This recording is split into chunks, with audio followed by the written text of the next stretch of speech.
வணக்கம், நான் உங்கள் ஜெயா. நம்ம இப்போ இந்த வீடியோவில் வில்லியம் ஷேக்ஸ்பியர் எழுதின ஜூலியஸ் சீசர்லேருந்து ஆண்டனியோட ஃபியூனரல் ஸ்பீச் ஒரேஷனை பற்றி பார்க்கலாம் வாங்க.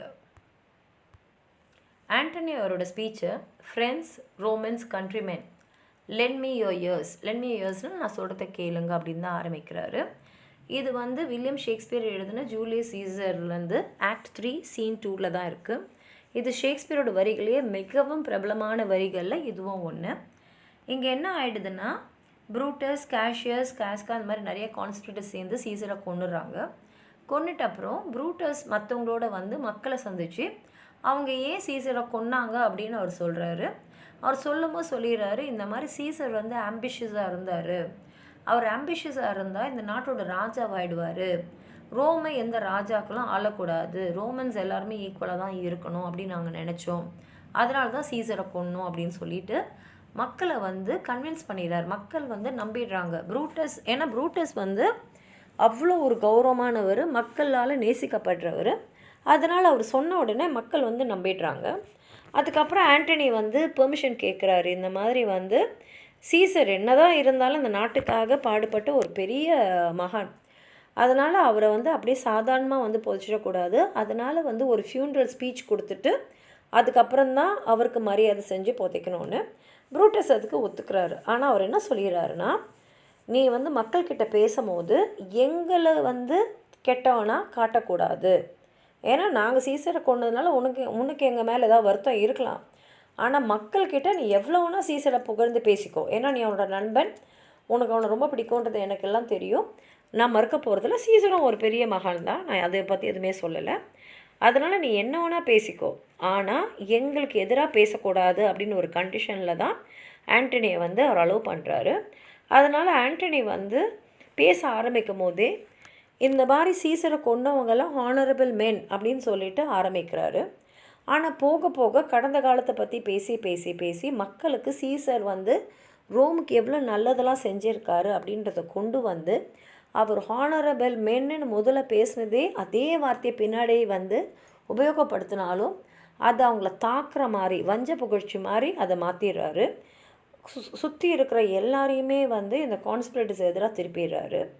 அவர் ஒரு வாட்டி பின்னாடி முதல்ல ஆரம்பித்தது பின்னாடி ஹானரபிள் மென் சொல்லும் போது மக்களுக்கு அவங்க மேலே ரொம்ப கோபம் தான் வருது. ஏன்னா அவர் எல்லாமே சொல்கிறாரு. இப்போ அவங்க சீசர் ஆம்பிஷன் சொல்லியிருக்காங்க. ஆனால் சீசர் ஆம்பிஷியஸாக இருந்தால் 2 விஷயத்த சொல்கிறாரு. ஒன்று, போர் நடக்கும்போது எப்போதுமே ரோமன்ஸ் சீசர் தான் கேட்பார். கேட்ச உடனே எதிரி நாட்டு படையை சேர்ந்த நிறைய பேரை அவங்க கைப்பற்றி கொண்டு இங்கே வச்சுருவாங்க. இந்த மாதிரி இருந்த சோல்ஜர்ஸை திருப்பி மீட்கணுன்னா தோற்றவங்க அதுக்காக அவங்க பணம் கொடுத்து தான் அவங்கள மீட்கணும். அந்த பணத்தை எல்லாம் ரோமை வளர்க்குறதுக்கு, இன்னும் செம்மையாக படுத்துறதுக்கு, மக்களோட வாழ்வை செம்மைப்படுத்துறதுக்கு தான் சீசர் உபயோகப்படுத்தியிருக்காரு. அது மக்களுக்கும் தெரியும். அதை ஆண்டனி ஞாபகப்படுத்துகிறாரு. அடுத்தது அவர் சொல்கிறாரு, ஒவ்வொரு ஏழை அழும்போதும் சீசர் அழுவார். அவர் ஆம்பிஷியஸாக இருந்தாருன்னா ஏன் அதுக்காக அழுந்திருக்கணும்? ஒரு ஏழை அழுவத்துக்கு சீசர் அழணுமா? அப்படி அழுகிறவன் ஆம்பிஷியஸாக இருந்திருப்பானா? அதுக்கப்புறம் அவர் சொல்கிறாரு, அவங்க சீசருக்கு ராஜாவாகணுன்ற ஆசை இருந்ததுன்றாங்க. ஆனால் லூப்பர்கல்னு ஒரு ஃபங்க்ஷன் நடக்கும் போது உங்கள் எல்லார் எதிர்க்க தான் 3 முறை நான் சீசருக்கு மணிமகுடம் கொடுத்தேன். அந்த மகுடத்தை மாத்திரம் சீசர் எடுத்திருந்தாருன்னா அவர் அப்போவே ராஜாவாயிருப்பார். ஆனால் 3 முறையும் சீசர் அதை மறுத்துட்டார். அவருக்கு ராஜா ஆகணுன்ற ஆசை இருந்தால் அவர் ஏன் மறுக்கணும் அப்படின்னு கேட்கும் போது தான் மக்கள் யோசிக்க ஆரம்பிக்கிறாங்க.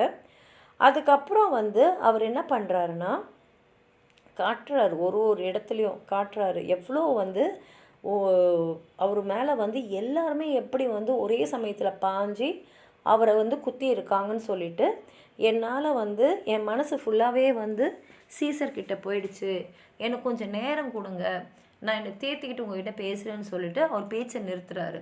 இதை நிஜமாகவே அவர் ஏன் நிறுத்துறாருன்னா, மக்கள்கிட்ட அவர் பேசினது போய் சேர்ந்துடுச்சு, அவங்க ரியாக்ஷன் என்ன அப்படின்னு பார்த்துட்டு அதுக்கப்புறம் அவரோட பேச்சை தொடர்றதுக்கு தான். அது மக்கள் நடுவில் இப்போ தான் உங்களுக்கு புரியுது, ப்ரூட்டஸ் பேசினது அப்படியே நம்பி இருந்தோமே, ஆனால் உண்மையில் நடந்தது தானே. அப்போ சீசர் எப்படி ஆம்பிஷியஸ்? அப்போ ஒரு ஆம்பிஷியஸ் இல்லைன்னா அவர் ஏன் கொன்னாங்க? எதுக்காக கொன்னாங்க, இது தப்பு தானே அப்படின்னு மக்கள் வந்து உணர ஆரம்பிச்சிடுறாங்க. அதுக்கப்புறம் தன்னோட பேச்சு தொடர ஆண்டனி வந்து சொல்கிறாரு, நான் வந்து சீசருடைய உயில் உங்ககிட்ட படிக்க போகிறேன், ஆனால் அதை படித்தா நீங்களாம் தாங்க மாட்டீங்க. ஏன்னா அது படிக்கும் போது தான் உங்களுக்குலாம் தெரியும் சீசர் உங்கள் மேலே எவ்வளோ அன்பு வச்சுருந்தாருன்னு. ஏன்னா சீசருக்கு வந்து குழந்தைங்க கிடையாது. அதனால் ஆண்டனி என்ன சொல்கிறாருன்னா, உங்களை தான் அவருடைய குழந்தைங்களா அவர் நினச்சிருந்தாரு, உங்களை தான் அவரோட வாரிசாக நினச்சிருந்தாரு. அதனால் அவர் எல்லாத்தையுமே உங்களுக்கு தான் எழுதி வச்சுருக்காரு அவரோட உயிரில். இது மட்டும் உங்களுக்கு தெரிஞ்சிடுச்சுன்னா நீங்கள் வந்து அவரை கொன்னவங்கள ஏன்னா வந்து நீங்கள் தான் அவர் வாரிசு, அப்போ சீசர் உங்களுக்கு என்ன? அப்போ அவரை கொன்னவங்கள பழி வாங்கணுன்னு தானே நீங்களாம் துடிப்பீங்க. அதனால நான் வந்து அவரோட உயிரை வந்து படிக்க மாட்டேன், நீங்கள் தெரிஞ்சிங்கன்னா நீங்கள் தாங்க மாட்டீங்கன்னு போது உடனே மக்களுக்கு நடுவில் ஒரு எழுச்சி வருது. அவங்களாம் ஆண்டனியை வந்து கெஞ்சுறாங்க, இல்லை நீங்கள் உயிரை படிங்க, நாங்கள் தெரிஞ்சுக்கணும் அப்படின்னு கெஞ்சும் போது உயில் படிக்கிறதுக்கு பதில் அவர் என்ன சொல்கிறாருன்னா, முதல்ல வாங்க வந்து இந்த உயிரை எழுதின சீசருடைய உடலில் ஏற்பட்ட காயங்களை பாருங்கன்னு சொல்லிட்டு ஒரு ஒரு காயத்தையும் காட்டுறார். இதுதான் கேஷியஸ் குத்துனது, இதுதான் கேஸ்கா குத்துனது. ஆனால் எல்லாத்த விட மோசமான குத்து, கத்தியால் குத்தப்பட்ட இடம் எதுனா ப்ரூட்டஸ் குத்துனது தான். ஏன்னா மற்றவங்களுக்கெல்லாம் சீசர் மேலே வந்து பொறாமல் இருந்திருக்கலாம், அவரை வந்து எதிரியாக பார்த்துருக்கலாம், அதனால் அவங்க பழி வாங்கிறதுக்கு குத்திருக்கலாம். ஆனால் ப்ரூட்டஸ் அந்த மாதிரி இல்லை. ஏன்னா சீசர் வந்து ப்ரூட்டஸ் மேலே அவ்வளோ அன்பு வச்சுருந்தார். அவர் வந்து ப்ரூட்டஸை வந்து அவர் சீசர்ஸ் ஏஞ்சல்னே சொல்கிறாரு. சீசர் அந்த அளவுக்கு அவரை வந்து அவ்வளோ வந்து நம்பினார், அவ்வளோ ஆசை அவர் மேலே வச்சுருந்தார். ஆனால் ப்ரூட்டஸ் குத்துனது தான் மோசமான ஒரு குத்து அப்படின்னு சொல்லிட்டு அவர் என்ன சொல்லிடுறாருன்னா, நான் இங்கே வந்தது உங்களெல்லாம் கெயிச்சிடணும், உங்களோட மனசை திருடணும், உங்களை ஏதாவது செய்ய வைக்கணும், கலவரம் செய்ய வைக்கணும்லாம் இல்லை. ஏன்னா ப்ரூட்டஸ் மாதிரி நான் ஒரு சிறந்த பேச்சாளி கிடையாது, நான் ஒரு சாதாரண மனுஷன், எனக்கு தெரிஞ்சதை தான் நான் சொல்கிறேன், நான் சொல்கிறது எல்லாமே உங்களுக்கும் தெரிஞ்சது தான் அப்படின்னு சொல்லி மக்களை எல்லாருமே வந்து அந்த சீசரை கொண்டவங்க எல்லாருக்கும் எதிராக வந்து மாற்றி விட்டுறாரு. ஏன்னா அவர் என்ன சொல்கிறாருன்னா, சீசரோட உயிரை மட்டும் நான் படித்தேன்னா இந்த ரோமில் இருக்கிற கல் கூட கலவரம் செய்ய ஆரம்பிச்சிடும் அப்படின்னு சொல்கிறாரு. அதுக்கப்புறம் தான் கடைசியாக அவர் வந்து என்ன சொல்கிறாருன்னா, ரோமில் இருக்கிற எல்லாருக்குமே அவர் பணத்தை பிரித்து ஒவ்வொருத்தருக்கும் 75 டிராச்மாஸ் கொடுத்துருக்காரு. அது மாத்திரம் இல்லாமல் இப்போ ரோமே வந்து சீசர் தானே, அவர் தானே எல்லாத்தையும் கேச்சிருந்தார். இந்த அவருடைய எல்லா இடமும், அவரோட தோட்டம், அவரோட நிலம் எல்லாமே மக்கள் தான். அதாவது இப்போ இருக்கிற மக்கள் இல்லை, பின்னாடி அவங்க வரக்கூடிய வாரிசுங்களும் அனுபவிக்கிறதுக்காக நான் விட்டு போகிறேன்னு தான் எழுதியிருக்காரு. பாருங்கள், இந்த மாதிரி ஒரு சீசர் தான் இங்கே இருக்கார். இனிமேலுக்கு ரோம் எப்போ இன்னொரு சீசரை பார்க்க போகுது இந்த மாதிரி அப்படின்னு சொல்லும் போது மக்களால் அதுக்கு மேலே அவங்களுடைய உணர்வுகளை கட்டுப்படுத்த முடியாமல் அவங்க அப்படியே செதறி ஓடுறாங்க. ஏன்னா வந்து இப்போ எந்த அளவுக்கு ஆண்டனி வந்து அவங்கள தயார் பண்ணியிருக்காங்கன்னா, இனிமேலுக்கு அந்த கான்ஸ்பிரேட்டர்ஸ் என்ன சொன்னாலும் மக்கள் ஏற்றுக்க மாட்டாங்க, நம்ப மாட்டாங்க. அந்த அளவுக்கு அவங்களுக்கு வந்து சீசருடைய சாவுக்கு பழி வாங்கணும் அப்படின்ற ஒரு எண்ணம் தான் மேலோங்கிற அளவுக்கு ஆண்டனி அவங்கள தயார்படுத்திட்டு அப்புறம் அவர் சொல்கிறாரு, சரி நான் செய்ய வேண்டியதை செஞ்சுட்டேன், இனிமேலுக்கு என்ன நடக்குது அப்படின்றத பார்க்கலாம் அப்படின்னு சொல்கிற மாதிரி ஒரு ஸ்பீச் முடிஞ்சிருக்கு. வாங்க அவரோட ஸ்பீச்சை போய் பார்க்கலாம். Friends, Romans, countrymen, lend me your ears. So அவர் வந்து மக்களை பார்த்து சொல்கிறாரு, நான் சொல்கிறத கொஞ்சம் கேளுங்க. I come to bury Caesar, not to praise him. நான் எங்கள் சீசரை புதைக்க மட்டும்தான் வந்திருக்கேன், அவரை பாராட்ட வரல. The evil that men do lives after them. நம்ம ஏதாவது ஒரு கெடுதல் பண்ணோன்னா அது எல்லாருடைய மனசுலேயும் வந்து தங்கிடும், இவர் வந்து இந்த கெடுதலை நம்ம பண்ணியிருக்காரு அப்படின்னு. The good is oft interred with their bones. ஆனால் அவங்க செய்கிற நல்லதெல்லாம் அவங்க எலும்போடு சேர்ந்து புதைக்கப்படுது. So let it be with Caesar. இதுதான் சீசருக்கும் நடந்திருக்கு. The noble Brutus has told you Caesar was ambitious. இப்போ ப்ரூட்டஸ் மாதிரி ஒரு நோபல் மேன் உங்ககிட்ட என்ன சொன்னார்? சீசர் வந்து ஆம்பிஷியஸ்ன்னு சொன்னார். If it were so it was a grievous fault and grievously hath Caesar answered it. ஆனால் அப்படி இருந்திருந்தால் அது பெரிய தப்பு. அதுக்காக சீசர் எப்படி பதில் சொல்லியிருக்காருன்னு பாருங்கள். அதாவது அவர் ஆம்பிஷியஸ்ன்னு ப்ரூட்டஸ் சொன்னார், அவர் ஆம்பிஷியஸ்ன்னு ப்ரூட்டஸ் சொன்னது தப்பு. அந்த தப்புக்காக சீசருக்கு என்ன நடந்திருக்குன்னு பாருங்கள். Here under leave of Brutus and the rest. இங்கே லீவுனா பெர்மிஷன். இப்போ ப்ரூட்டஸும் மற்றவங்களும் எனக்கு வந்து பெர்மிஷன் கொடுத்துருக்காங்க. For Brutus is an honorable man, so are they all honorable men. இப்போ ப்ரூட்டஸ் வந்து ரொம்ப நல்லவன், honorable men, ப்ரூட்டஸ் மட்டும் இல்லை, சீசரை கொண்ட எல்லாருமே வந்து ரொம்ப ஹானரபிள் மென் தான். Come I to speak in scissors funeral. அதனால தான் வந்து என்னை வந்து சீசரோட ஃபியூனரலில் பேச அலோவ் பண்ணியிருக்காங்க. He was my friend, faithful and just to me. Caesar என்னுடைய நண்பர், நம்பிக்கையானவர், என்கிட்ட நியாயமாக நடந்துக்கிட்டார். But Brutus says he was ambitious and Brutus is an honourable man. ஆனால் ப்ரூட்டஸ் சொல்கிறாரு சீசர் ஆம்பிஷியஸாக இருந்தாருன்னு. ப்ரூட்டஸ் ஒரு honourable man. He had brought many captives home to Rome, whose ransoms did the general coffers fill. Ransoms-na பணைய கைதிகளை விடுதலை செய்யறதுக்கு வாங்குற பணத்துக்கு ransoms. அவர் என்ன சொல்கிறாரு, இந்த மாதிரி நிறைய பணைய கைதிகளை போருக்கு ஜெயிச்சிட்ட அப்புறம் நிறைய வீரர்களை பிடிச்சின்னு வந்துடுவார் பணைய கைதியாக. இது எல்லா நாட்டிலும் நடக்கிறது தான். அதை மீட்கிறதுக்காக அந்த எதிரி நாடு வந்து நிறைய பணம் தருவாங்க. அதுதான் ரோமனுடைய கஜானாவை ரொப்புச்சு. ஏன்னா நம்ம நாடு இவ்வளோ செழிப்பாக இருக்கிறதுக்கு காரணம் சீசர் கொண்டு வந்த பணம் தான். Did this in Caesar seem ambitious? Caesar அந்த பணத்தெல்லாம் ரோமோட நல்லதுக்கு தான் உபயோகப்படுத்தினாரே தவிர தனக்காக உபயோகப்படுத்திக்கல. அப்போ எப்படி சீசர் ஆம்பிஷியஸ்ன்னு சொல்ல முடியும்? When that the poor have cried, Caesar hath wept. Ambition should be made of a sterner stuff. ஒவ்வொரு ஏழை அழம்போதும் சீசர் அழுதுருக்கார். ஆம்பிஷியஸாக இருக்கிறவர் எப்படி அழ முடியும்? Yet Brutus says he was ambitious and Brutus is an honorable man. ஆனால் Brutus Caesar வந்து ஆம்பிஷியஸ்னு சொல்லியிருக்கார். And Brutus வந்து honorable man. You all did see that on the Lupercal I thrice presented him a kingly crown, which he did thrice refuse. Was this ambition? நீங்கள் எல்லாருமே பார்த்தீங்க, லூப்பர்கல் ஃபங்க்ஷனில் 3 தடவை நான் மணிமகுடத்தை அவர் கொடுத்தேன். அதை ஏன் கொடுத்தேன்னா அவரை ராஜாவாக்கணும்னு கொடுத்தேன். ஆனால் 3 முறையாக அவர் மறுத்துட்டார். அப்போ எப்படி அவர் ஆம்பிஷியஸ்னு சொல்ல முடியும்? Yet Brutus says he was ambitious and sure he is an honorable man. ஆனால் ப்ரூட்டஸ் அவர் ஆம்பிஷியஸ்னு சொல்கிறாரு அண்ட் ப்ரூட்டஸ் வந்து ஒரு honorable man. I speak not to disprove what Brutus spoke, but here I am to speak what I know. நான் Brutus என்ன சொன்னாரோ அதை எடுத்து பேசுறதுக்காக நான் வரல, ஆனால் எனக்கு தெரிஞ்சதை பேச வந்திருக்கேன். You all did love him once, not without cause. நீங்கள் எல்லாருமே சீசர் மேலே அவ்வளோ அன்பு வச்சுருந்தீங்க ஒரு காலத்தில். அதுக்கெலாம் ஒரு காரணம் கண்டிப்பாக இருந்திருக்கணும். What cause withholds you then to mourn for him? அப்போ எந்த காரணத்துக்காக அவர் இறப்புக்காக நீங்கள் இரங்கலை தெரிவிக்காமல் அழாமல் நின்றுருக்கீங்க? ஓ judgment, thou art fled to brutish beast and men have lost their reason. அதாவது உங்களோட ஜட்ஜ்மெண்ட் உங்களை விட்டு போயிடுச்சா? இந்த மிருகங்களோட அதுவும் போயிடுச்சா? உங்களுக்கெல்லாம் வந்து ரீசனிங் பவரே இல்லாமல் போயிடுச்சா? உங்களால் யோசிக்கவே முடியாதா? Bear with me, என்னை மன்னிச்சிடுங்க. My heart is in the coffin there with Caesar and I must pause till it come back to me. என்னோட மனசு இப்போ வந்து இறந்து கிடக்கிற சீசர் கிட்ட போச்சு. எனக்கு கொஞ்சம் நேரம் கொடுங்க, திருப்பி என்னுடைய நிலைக்கு வந்து நான் சரி பண்ணிக்கிட்ட அப்புறம் உங்ககிட்ட பேசுகிறேன் அப்படின்னு சொல்லிட்டு அவர் க்ரௌடை வந்து அவங்களுக்குள்ளே விவாதிக்க விடுறாரு. அவர் பேசினதெல்லாம் அவங்க மேலே எந்த மாதிரி ஒரு தாக்கத்தை ஏற்படுத்தியிருக்கு, அவங்க எப்படி மற்றவங்களுக்குள்ளே பேசிக்கிறாங்க, அவங்க எப்படி வந்து மனசு மாறி உண்மையை தெரிஞ்சுக்கிட்டாங்கன்றதை ஆண்டனி வந்து கவனிக்கிறாரு. அப்புறம் அவர் திரும்பி பேச ஆரம்பிக்கிறார். அப்போ சொல்கிறாரு, but yesterday the word of Caesar might have stood against the world, now lies he there. நேற்று வரைக்கும் சீசர் சொன்னது இந்த உலகம் முழுக்க எதிரொலிக்கும், உலகமே எதிர்க்க நின்னாலும் சீசரால் எதிர்த்து நிற்க முடியும். ஆனால் இப்போ பாருங்கள் அவர் எப்படி இறந்து கிடக்கிறாரு. And none so poor to do him reverence. O masters, if I were disposed to steer your hearts and minds to mutiny and rage, I should do Brutus wrong and Cassius wrong. ஆனால் இன்றைக்கி அவருக்காக இரங்கல் தெரிவிக்கிறதுக்கு கூட யாருமே இல்லை. இப்போ நான் மட்டும் உங்களுடைய இதயத்தையும் மனசையும் கலவரம் செய்யறதுக்கு தூண்டி விட்டேன்னா, உங்கள் கோபத்தை நான் தூண்டி விட்டேன்னா, அப்போ ப்ரூட்டஸ்க்கும் கேஷியஸ்க்கும் நான் தப்பு செஞ்ச மாதிரி ஆகிடும். Who you all know a honorable man. ஏன்னா அவங்களாம் ஹானரபிள் மேன் அப்படி தான் நீங்களாம் சொல்கிறீங்க. I will not do them wrong. அதனால் நான் அவங்களுக்கு எந்த தப்பு செய்ய மாட்டேன். I rather chose to wrong the dead, to wrong myself and you, then I wrong such honorable men.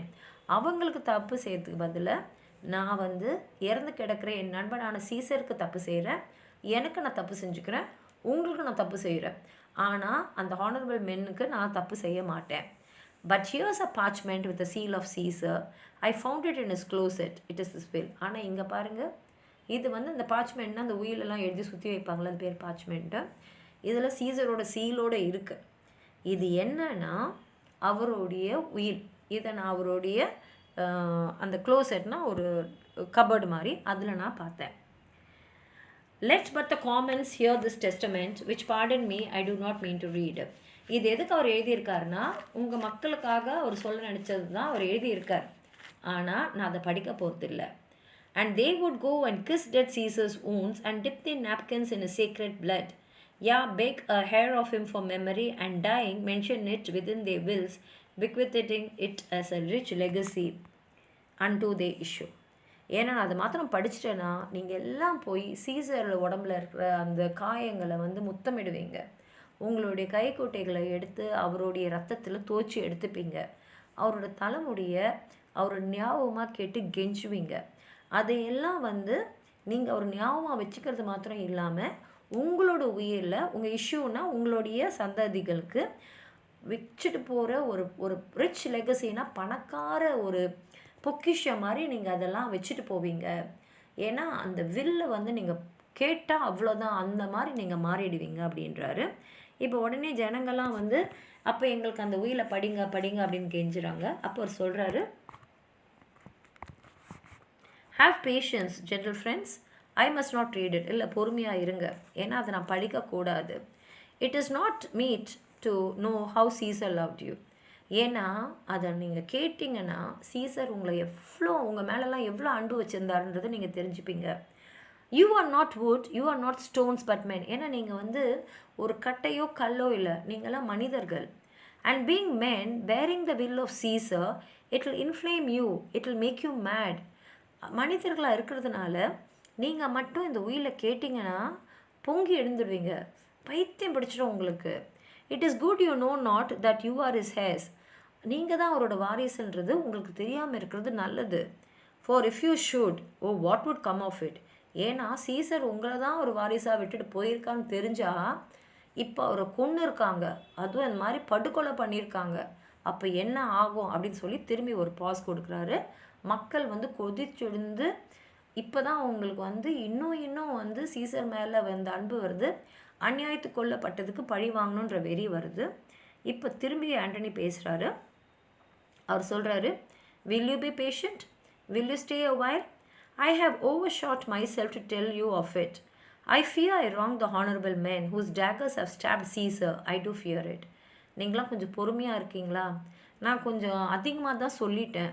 ஏன்னா இப்போ இதை சொன்னதுனால ஒருவேளை அந்த ஹானரபிள் மென்னுக்கெலாம் வந்து நான் தப்பு செஞ்சுட்டேனோ அப்படின்னு நான் யோசிக்கிறேன்.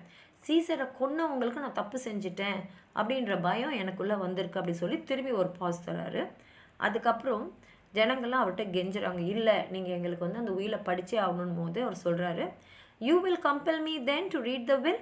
நீங்களாம் என்னை கட்டாயப்படுத்துகிறீங்களா அந்த உயிரை படிக்கிறதுக்கு? Then make a ring about the corpse of Caesar and let me show you him that made the will. அப்போ சீசரோடைய இறந்த உடலுக்கு சுற்றி நில்லுங்க, இந்த உயிரை எழுதினவரை முதல்ல நம்ம பார்க்கலாம். Share I dissent and will you give me leave? கொஞ்சம் வழி விட்டுடுங்க, நான் போகிறேன் அப்படின்னு சொல்லிட்டு இப்போ திரும்பி மக்கள் அவங்களுக்குள்ளே பேசிக்கிட்டே இருக்காங்க. இப்போ அவர் சொல்கிறாரு, if you have tears prepare to shed them now. உங்கள் கண்ணில் கண்ணீர்னு ஒன்று இருந்தால் அந்த கண்ணீரை வடிக்கிறதுக்கு தயாராக இருங்க. You all know this mantle. இப்போ இது வந்து மேண்டல்ன்றது மேலே போட்டுக்கிற ஒரு அங்கி, அது சீசர் இது தான் அவர் காட்டுறார். இதெல்லாம் உங்களுக்கு தெரியுது, இது தெரியுது இல்லையா சீசருடைய அந்த மேண்டல்னு. I remember the first time ever Caesar போட்டுட்டோம். எனக்கு ஞாபகம் இருக்குது சீசர் இது முதல்ல எப்போ போட்டாருன்னு.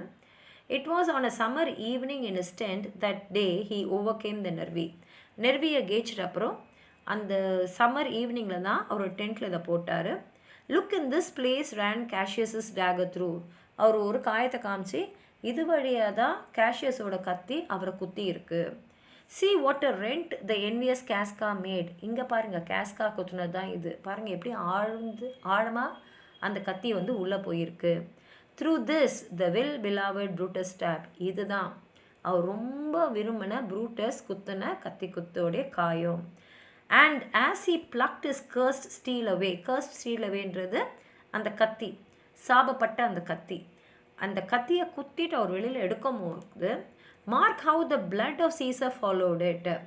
பாருங்கள் சீசரோட ரத்தம் எப்படி அந்த காயத்துலேருந்து வெளியில் வந்திருக்குன்னு. As rushing out of doors to be resolved if Brutus so unkindly knocked or no. அந்த ரத்தம் எப்படி வெளியில் வந்ததுன்னா கதவுலன்னு திறந்து வெளியில் வர மாதிரி.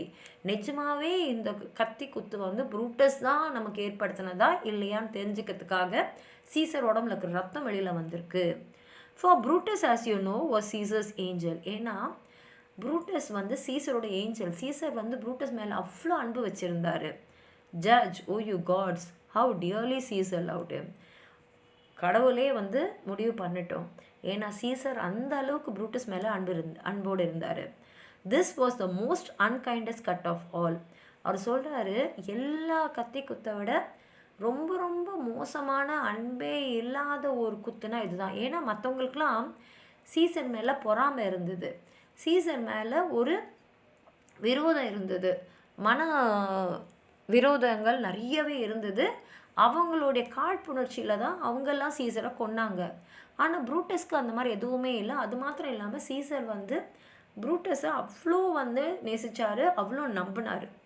ஆனால் சீசருக்கு இந்த விஷயத்த ப்ரூட்டஸ் பண்ணதுனால எல்லாரோட கத்தி குத்தை விட மோசமான கத்தி குத்து நான் இதை தான் சொல்லுவேன் அப்படின்னு சொல்லிட்டு, for when the noble Caesar saw him stab ingratitude more strong than traitor's arms quite vanquished him, then burst his mighty heart.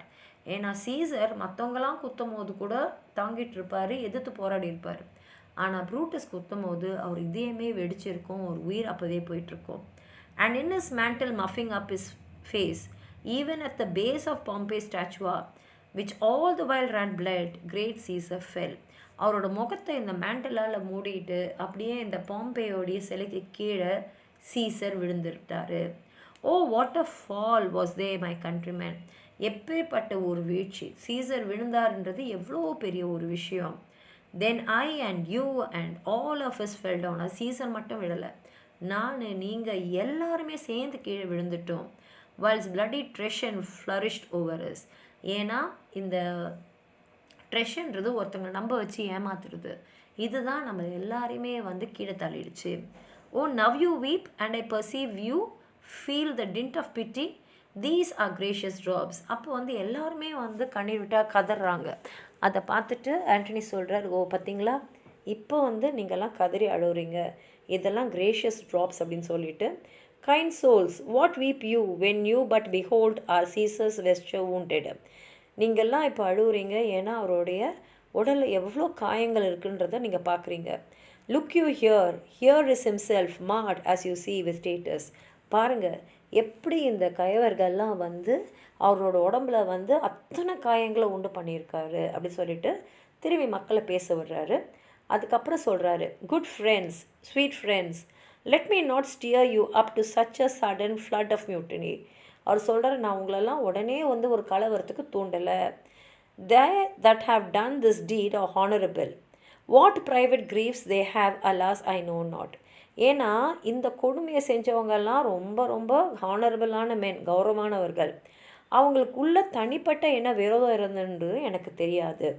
that made them do it. they are wise and honorable and will no doubt with reasons answer you.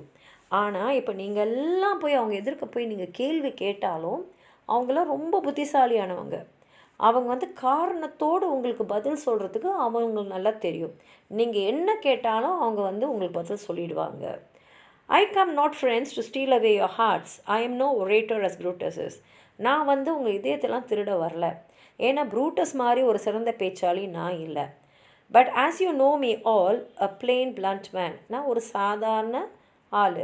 That love my friend and that they know full well. என் நண்பர் மேலே எனக்கு நிறைய அன்பு இருக்குது, அது அவங்களுக்கும் தெரியும். That gave me public leave to speak of him. அதனால தான் அவங்க வந்து உங்கள் கிட்டலாம் பேசுகிறதுக்கு எனக்கு அனுமதி கொடுத்தாங்க.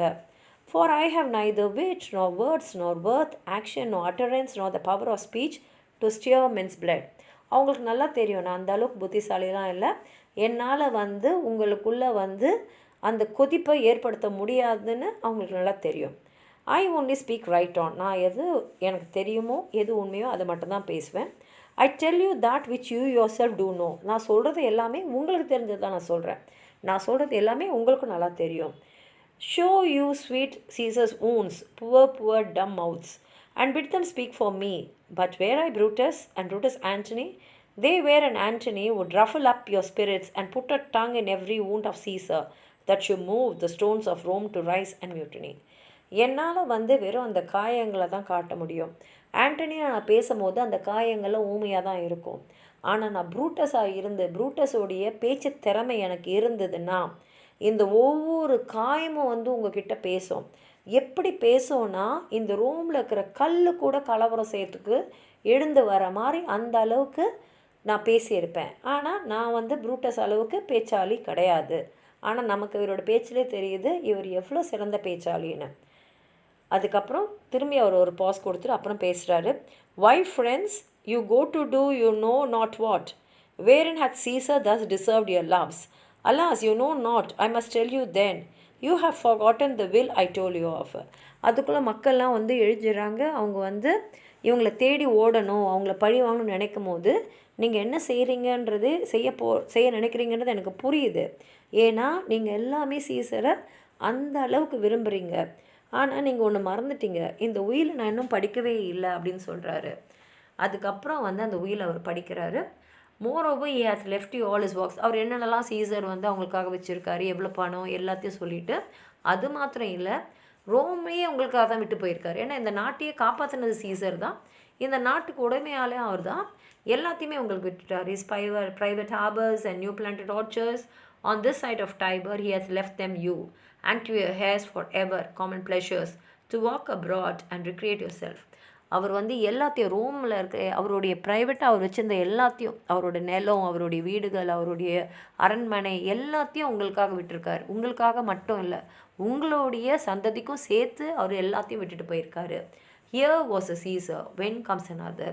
தோ இருக்கார் சீசர், இந்த மாதிரி ஒரு சீசர் திரும்பி எப்போ தான் வருவார் அப்படின்னு சொல்லிட்டு மக்களை எழுச்சி உண்டு பண்ணி எல்லா மக்களும் வந்து இந்த கான்ஸ்பிரேட்டர்ஸ், இந்த ட்ரேட்டர்ஸ் எல்லாம் பிடிச்சி கொல்லணும் அப்படின்னு சொல்லிட்டு வெறியோடு ஓடிட்டப்புறம் ஆண்டனி சொல்கிறாரு, now let it work mischief thou art afoot. அதனால் நான் வந்து எழுப்பி விட்டுட்டேன், இனிமேலுக்கு உன்னுடைய வழியை நீ பார்த்துக்கோ. உன்னுடைய வழினா அவர் ஏற்படுத்தின அந்த கலவரம். Take thou what course thou wilt. இது எந்த இடத்துக்கு போய் நிற்குதுன்றதை நானும் பார்க்குறேன். ஏன்னா வந்து நம்ம மக்களை தூண்டி விட்டாச்சு, மக்களுக்கு வந்து எழுப்பி விட்டாச்சு.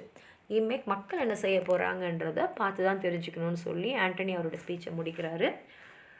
இதுதான் அவருடைய ரொம்ப ஃபேமஸான ஷேக்ஸ்பியரோடைய லைன்ஸு. உங்களுக்கு ஏதாவது சொல்லணும்னு நினச்சிங்கன்னா கீழே இருக்கிற கமெண்ட் பாக்ஸில் எழுதுங்க. இந்த வீடியோ லைக் பண்ணுங்கள், உங்கள் ஃப்ரெண்ட்ஸோடு ஷேர் பண்ணுங்கள். சப்ஸ்கிரைப் பண்ணாதவங்களாம் ப்ளீஸ் சப்ஸ்கிரைப் பண்ணி சப்போர்ட் பண்ணுங்கள். நன்றி.